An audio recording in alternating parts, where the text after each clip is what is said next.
What would you do differently if you could go back to age 55? That's the question I asked people in their 80s. Not financial advisors, not retirement experts. Real people who've lived 25 to 30 years beyond the age where most of us are watching videos like this one. Their answers were raw, honest, sometimes heartbreaking.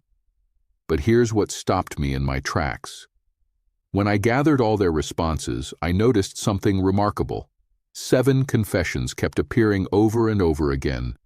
Different people, different backgrounds, different lives, but the same regrets. And one confession, the 7th one I'll share at the end, was mentioned by almost everyone. When you hear it, I think it will stay with you for a long time. These aren't generic tips about saving more money. These are hard-earned truths from people who can see the finish line, people who know what actually mattered and what didn't. If you're in your 50s or 60s right now, this video might be the most important 17 minutes you spend this year. Let me share what they told me. Before I dive into the 7 confessions, let me explain how I gathered these insights.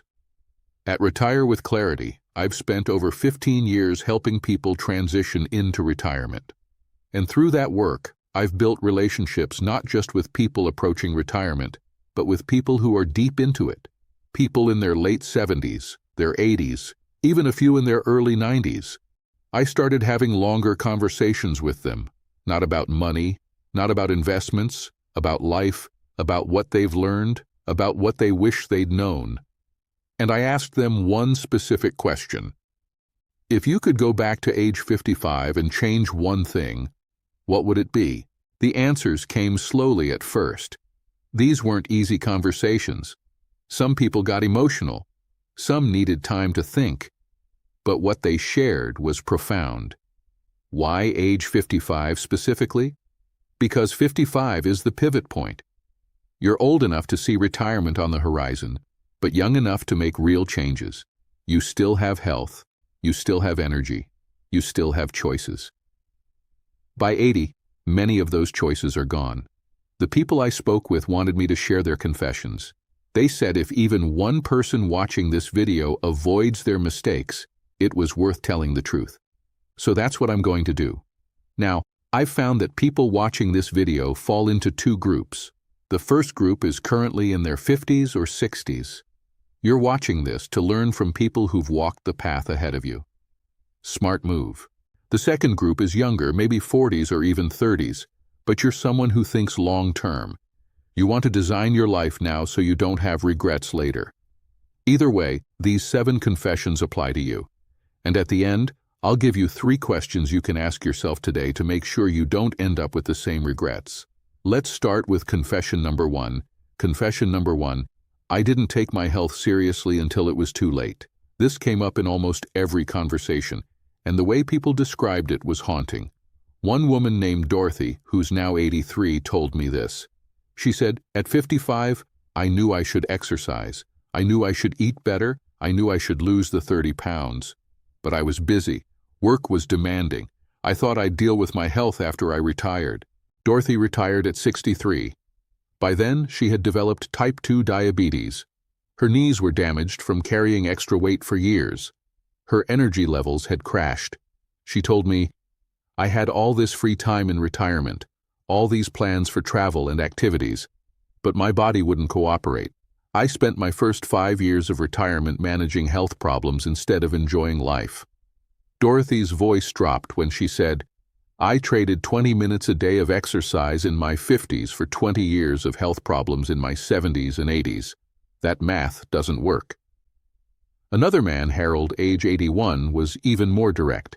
He said, young people think they're invincible. Middle-aged people think there's always tomorrow.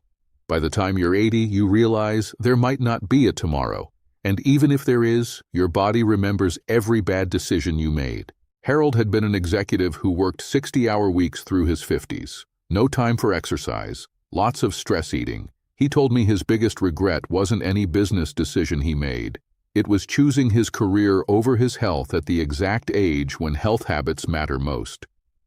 Here's what I learned. The 80-year-olds I spoke with didn't regret not having more money. They regretted not having more health to enjoy the money they had. Your body at 55 is still repairable. At 75, you're often just managing damage. Confession number 2 hits differently, and honestly, it surprised me. Confession number 2. I wasted years worrying about things that never happened. I expected 80-year-olds to have regrets about things they did. What I didn't expect was how many regretted the mental energy they wasted on worry. A man named Eugene, age 84, laughed when he told me this. But it wasn't a happy laugh. He said, "I spent my entire 50s worried about money. Would I have enough? What if the market crashed? What if I got sick? What if I got laid off?" Eugene continued, "You know what happened? None of it. Not one of those disasters I spent thousands of hours worrying about. I'm 84. I have more money than I'll ever spend, and I wasted the best years of my pre-retirement life being afraid." He looked at me and said, "Worry is a thief. It doesn't steal your money. It steals your present moment, and you never get those moments back." A woman named Beatrice, age 79, shared something similar. She told me she worried constantly about her adult children in her 50s. Were they making good decisions? Would their marriages last? Were they raising her grandchildren right? Beatrice said, "I worried so much about their lives that I forgot to live mine." And here's the twist. Everything I worried about either worked out fine, or my worrying didn't help anyway. I could have spent that energy on my own joy instead of borrowing trouble from the future. What struck me about these conversations was the pattern. Not one person said, "I wish I'd worried more." Every single one wished they'd worried less. The 80-year-old perspective is powerful. They've seen how the story ends, and most of the worried chapters were completely unnecessary. Now, confession number 3 is one that genuinely moved me. I need to share this story carefully because it's personal. Confession number 3. I let important relationships fade because I was too busy. This confession came with the most emotion. Almost everyone cried when they talked about it. A man named Walter, age 82, told me about his brother. They had been close growing up, best friends really. But in their 50s, life got complicated. Walter was focused on his career. His brother lived 3 states away.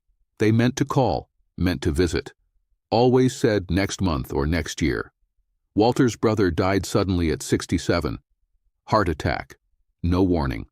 Walter told me, "The last real conversation I had with my brother was 8 years before he died. 8 years, and I lived only a 4-hour drive away." His voice cracked when he said, "I was too busy for a 4-hour drive. Now I'd give anything for one more conversation. I didn't even know I was running out of time."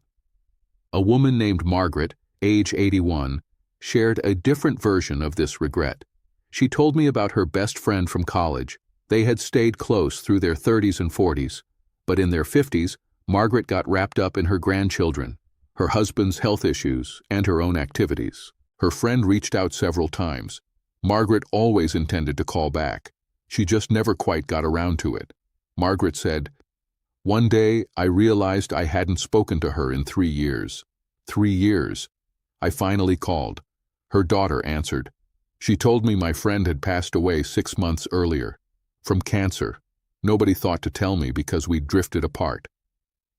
Margaret told me, "I have a lot of friends now, but I don't have her. And I could have.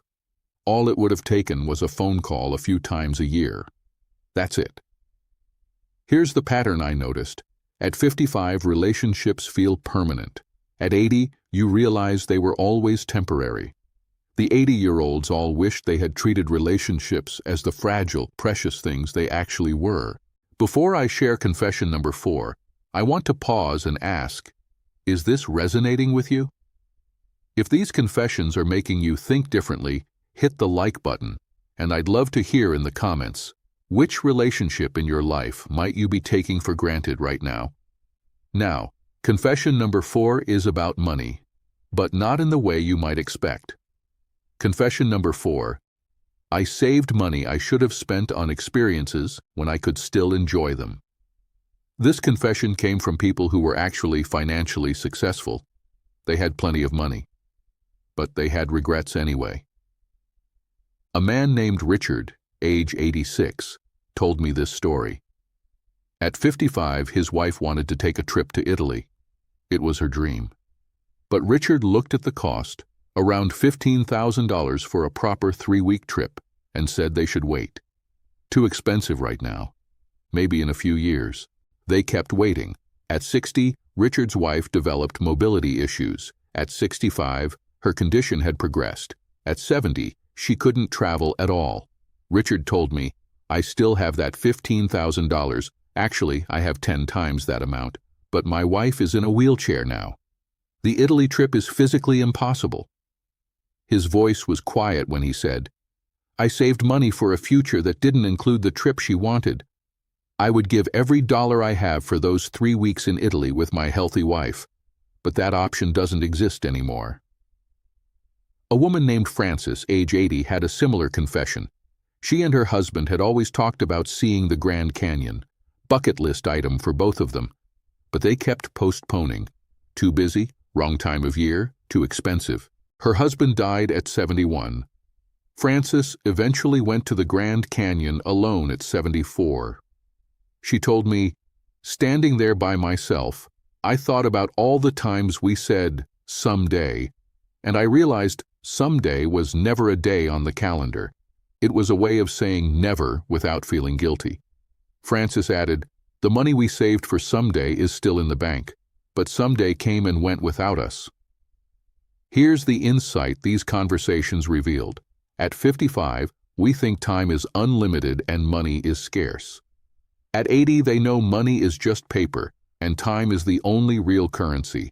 The experiences you postpone at 55 may not be available at 75. Bodies fail, partners pass away, windows close. Confession number 5 is uncomfortable, but several people asked me to include it because they felt so strongly. Confession number 5. I stayed too long in situations that no longer served me. This showed up in different forms: jobs, living situations, even relationships. A man named Thomas, age 83, spent 40 years at a company he stopped loving at year 20. He told me, "At 55, I knew I should leave. The work was soul-crushing. My boss didn't respect me. I dreaded Mondays." But Thomas stayed another 10 years until he retired at 65. Why? He said, "Fear, pure fear. What if I couldn't find something else? What if I failed? What if I regretted leaving? So I stayed in a job I hated to avoid risks I was imagining." Thomas calculated that he spent approximately 20,000 hours, the last 10 years of his career, doing work he despised. He told me, 20,000 hours of misery because I was afraid of change. If I could go back to 55, I would leave that job the very next day. The worst-case scenario I imagined would have been better than the reality I chose. A woman named Evelyn, age 79, stayed in a marriage that had been empty for decades. She told me, "At 55, my children were grown. There was no reason to stay except comfort and fear. We hadn't really been partners for years." Evelyn finally divorced at 68. She said, "I wasted 13 years being comfortable in misery. Those were 13 years I could have spent discovering who I really was. I found more joy in my first year of independence than in the previous 20 years of marriage." I want to be careful here. I'm not suggesting everyone should quit their job or leave their spouse. But what the 80-year-olds taught me was this: by 55, you know the truth about your situation. You know if something isn't working. The regret comes from ignoring that truth for years. Confession number 6 is closely related, and it leads directly into the final confession, the one almost everyone shared. Confession number 6. I kept postponing the things I actually wanted to do. This went beyond travel. People talked about dreams they never pursued. A man named George, age 81, had always wanted to write a book. He had ideas. He had stories to tell. But at 55, he was too busy with work. At 60, he was adjusting to retirement. At 65, he was helping with grandchildren. At 70, his vision started declining. George told me, "The book that was in my head at 55 is still in my head. But now my hands shake and I can barely see the screen. The physical ability to write it is gone. I waited too long for the right time, and the right time walked away without me. A woman named Ruth, age 84, had wanted to learn piano her entire life. At 55, she told herself she'd start lessons after retirement. At 62, she retired but got busy with other things. At 75, arthritis made her fingers too stiff. Ruth said something that haunted me. I had 20 years between wanting to learn piano and being physically unable to. 20 years. And I used 0 of them, not because I couldn't, because I didn't prioritize it. She told me, the saddest phrase in the English language isn't "I failed," it's "I never tried. I failed to try, and now I can't." Here's what I noticed. At 55, dreams feel patient. You assume they'll wait for you. At 80, you realize dreams have expiration dates, and by the time you notice, they've often expired. Now, I need to share confession number 7. This is the one I mentioned at the beginning, the one almost everyone told me in some form, and I think it might be the most important lesson I've ever learned. Confession number 7. I lived my life for everyone else instead of for myself. This confession came with the most pain and the most passion. A woman named Eleanor, age 82, put it this way. At 55, I was living for my children's approval, my husband's expectations, my employer's demands, my neighbor's opinions. Everyone had a version of who I should be, and I tried to be all of them. Eleanor continued, it took me until 75 to realize that nobody else was living for me. My children were living their lives. My husband was living his. Everyone was focused on themselves. But I had spent decades focused on them. She said, I wish someone had grabbed me at 55 and said, your life belongs to you. Live it for yourself, because I promise you, nobody else is going to live it for you. A man named Arthur, age 85, had a similar confession. He told me he spent his 50s and 60s doing what was expected, working the job that made sense, living in the house that impressed people, maintaining the lifestyle others admired. Arthur said, I looked successful. I had all the markers, but I was living someone else's version of my life, not mine. He finally made changes at 72, sold the big house, moved to a small cabin near a lake he loved, started painting, something he'd wanted to do since childhood. Arthur told me, my last 13 years have been more me than the previous 60 combined. The tragedy is I could have started at 55. I had enough money. I had enough security. I just didn't have enough courage to be myself. The pattern across all these conversations was clear. At 55, we're still living for approval, expectations, and shoulds. At 80, we realize the only person who has to live our life is us. And the cruelest irony? The people whose approval we sought barely noticed our sacrifice. They were too busy living their own lives. So what do we do with these 7 confessions? I've distilled them into 3 questions you can ask yourself today. I call them the 80-year-old test. Question 1. If I keep living exactly as I am now, will I be at peace with these choices at 80? This is about trajectory. Your current path has a destination. Can you see that destination clearly? And do you want to arrive there? Question 2. What am I postponing that might not be available later? This is about time windows. Experiences, relationships, dreams, they all have expiration dates. What's on your list that has a closing window? Question 3. Whose life am I living? Mine or the one others expect from me? This is about authenticity. At 80, you'll have to live with your choices. Make sure they're actually your choices. Answer these 3 questions honestly. Write your answers down, and then ask yourself, what's one change I can make this month? Here's what I want you to take away from these conversations. The 80-year-olds I spoke with weren't bitter. They weren't pessimistic. They were wise, and their wisdom came from seeing what most of us can't see yet, how the story ends. They wanted me to share their confessions because they can't go back. But you can still go forward. You're not 80 yet. The window is still open. The relationships can still be nurtured. The experiences can still be had. The authentic life can still be lived. Their regrets don't have to become your regrets. At 55, you still have the health, the time, and the choices. Use them. Because everyone I spoke with said the same thing. The years between 55 and 75 pass faster than you can possibly imagine, and the decisions you make now become the life you review later. Make it a life worth remembering. If these 7 confessions gave you something to think about, hit the like button. It helps more people find this video before it's too late for them. And if you want more clarity on your own retirement planning, watch this video next. It walks you through exactly how to make sure your money and your life are aligned. I'll see you in the next one. Take care.